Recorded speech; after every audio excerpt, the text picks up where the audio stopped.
A paz do Senhor, tudo bem com vocês? Como estão? Enfim, chegamos à 10ª aula do Teologia para Filhas, um outubro rosa diferente, e no meu coração eu desejo que esteja sendo diferente de verdade para você, tá? Espero que você esteja fazendo um bom proveito dessas aulas e da palavra que o Senhor está derramando na nossa vida nesses dias. Vamos à aula de hoje então.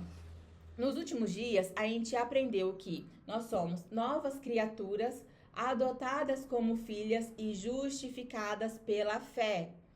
Mas tem algo ainda mais precioso que acontece quando somos salvas. Sabe o que é?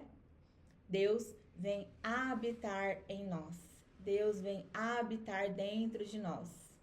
Isso é muito forte. O texto base hoje está em João 14, do 16 ao 17, e diz assim: E eu rogarei ao Pai, e ele vos dará outro Consolador, para que fique convosco para sempre. O Espírito da verdade, que o mundo não pode receber, porque não o vê nem o conhece, mas vós o conheceis, porque habita convosco e estará em vós. Essas palavras foram ditas por Jesus pouco antes da cruz. Então, ele estava preparando, qual era o contexto aqui? Ele estava preparando os discípulos para a sua partida e, ao mesmo tempo, revelando a nova realidade que viria, que era a presença permanente do Espírito Santo. No Antigo Testamento, a presença do Espírito Santo era pontual, quando havia alguma necessidade específica. Essa nova realidade é o quê? O Espírito Santo estaria permanente conosco e em nós. Então, o Espírito Santo é a terceira pessoa da Trindade. Só para contextualizar aqui, o Espírito Santo não é uma energia, o Espírito Santo não é uma força maior, o Espírito Santo, ele não é uma sensação, muito menos os sentimentos, tá? O Espírito Santo é uma pessoa divina, é uma pessoa da Trindade. Ele tem vontade, ele fala, ele guia, ele consola e ele ensina.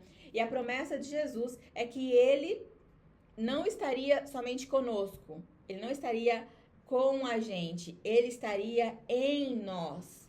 Efésios 1,13 diz: Tendo crido, foste selados pelo Espírito Santo da promessa. Isso significa o quê? Que no momento em que cremos em Cristo, o Espírito Santo vem habitar dentro de nós como selo da nossa salvação. Ele é a marca de pertencimento que garante que somos de Deus. O Espírito Santo é o carimbo, é o selo que garante que nós somos da família de Deus, que nós somos filhas de Deus e que nós somos irmãos, pertencentes à mesma família.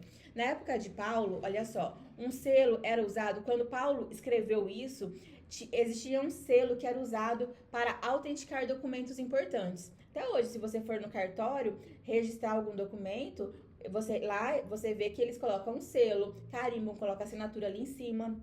Então, isso já naquela época era para indicar a propriedade, era para indicar de onde vinha, de quem era, né? Qual era o pertencimento daquele documento. Assim é o Espírito Santo. Ele autentica a nossa fé, ele confirma que nós pertencemos ao Pai. Olha só, vou dar um outro exemplo ainda. Imagina uma carta. Vocês já viram em série ou aqueles filmes que tem os reis lá que vão mandar carta para alguém, que aí faz o envelope, coloca o carimbinho assim e coloca uma vela, alguma coisa e carimba? Se a gente fosse a carta do Espírito Santo, seria esse selo, para marcar aquele território, para marcar de quem é, de onde está vindo. Então, ele não é... E assim, ó, ele não é apenas o selo, tá? Eu tô dando isso como um exemplo, mas ele não é apenas o selo. Ele também é o nosso consolador. A palavra usada no original por Jesus é paráclito. Paráclito, que significa aquele que é chamado para estar ao lado. Paráclito.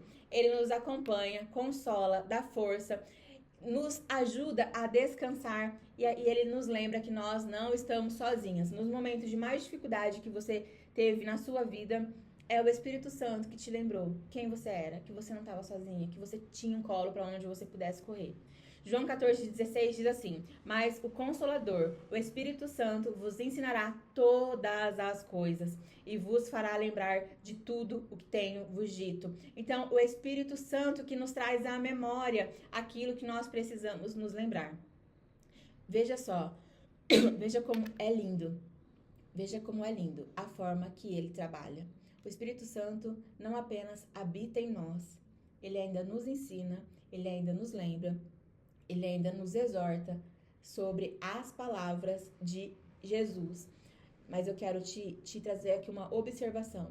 Reflita, ele só vai te lembrar daquilo que você em algum momento teve conhecimento. Então, eu preciso ler a Bíblia, eu preciso conhecer a palavra, para que ele tenha de onde trazer a memória. Porque se eu não conheço, se eu não leio, se eu não me dedico, como ele vai trazer a memória? Vocês entendem a importância de ler a Bíblia? Ainda que você pense assim, mas eu não decoro nada, mas eu não... Leia a Bíblia, leia a Bíblia. Quando você precisar, você vai ter a palavra, porque o Espírito Santo vai te lembrar, mas leia a Bíblia. É por isso que em momentos de angústia, sempre vem uma palavra em mente. Às vezes, quando você está conversando com alguém, vem uma palavra que você até fala, nossa, eu nem lembrava disso. Por quê? Porque o Espírito Santo vai te lembrando da verdade da palavra de Jesus, certo? Então, vamos seguindo, ó. Romanos 8:26 diz assim, ele intercede por nós com gemidos inexprimíveis. Então, quando você não sabe mais orar, quando seu coração está pesado e as palavras não saem mais, sabe quando você não tem mais o que orar e aquela dor sufocante, aquela angústia? Ele ora por você. Ele traduz a sua dor, olha só, ele traduz a sua dor em oração ao Pai. Ele traduz a sua dor diante do Pai. Ele é o seu intérprete diante do Pai. Atos 1:8 diz assim, o Espírito Santo nos dá poder para testemunhar. Esse poder não é só para pregar. Ele nos dá poder para viver. É o poder de perdoar, de continuar crendo, de amar, de permanecer, de servir, de seguir firme. Quando tudo fica meio balançando, quando as coisas ficam muito difíceis, ele é quem nos sustenta nessa hora. Ele é o Deus que mora em você. Ele que está com você na rotina, nas decisões, nas lutas, nas lágrimas. Ele é aquele que fala no íntimo do seu coração, dizendo que você não está sozinha. E ele também é quem nos transforma de dentro para fora. Tito 3:5 diz que o Espírito nos regenera e nos renova. Gálatas 5:22 diz sobre o fruto do Espírito, que é amor, alegria, paz, paciência, benignidade, bondade, fidelidade, mansidão e domínio próprio. Esses são frutos que não são resultados do nosso esforço. É o fruto que não é gerado pelo esforço humano, mas da presença do Espírito, que vai moldando o nosso caráter e que vai forjando até sermos parecidas com Jesus. Por isso, viver no Espírito é uma escolha todos os dias. Lembra que eu falei?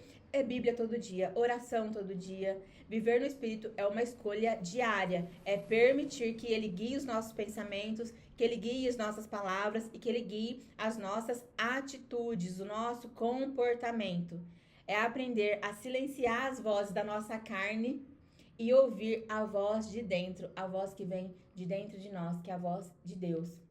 Paulo, em Gálatas 5:25, diz assim, se vivemos pelo Espírito, andemos também pelo Espírito. Ou seja, se Ele nos deu vida, precisamos deixar que Ele também nos conduza.